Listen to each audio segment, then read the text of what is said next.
Important vocabulary. Run मुरीद को English में बोलते हैं hand packed, hand PECKED। Then second is पेंडू, पेंडू को इंग्लिश में बोलते हैं लंपिश, लंपिश। थर्ड इज सलीकामंद, सलीकामंद को इंग्लिश में बोलते हैं स्किलफुल, स्किलफुल। गलतफहमी की इंग्लिश है मिसकॉन्सेप्शन,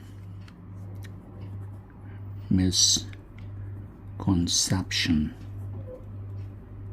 misconception means गलतफहमी। चप्पल, flip flop, flip flop।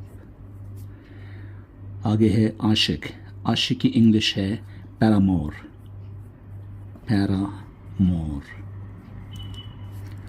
और लास्ट है मुहज़्ज़ब, that's decent।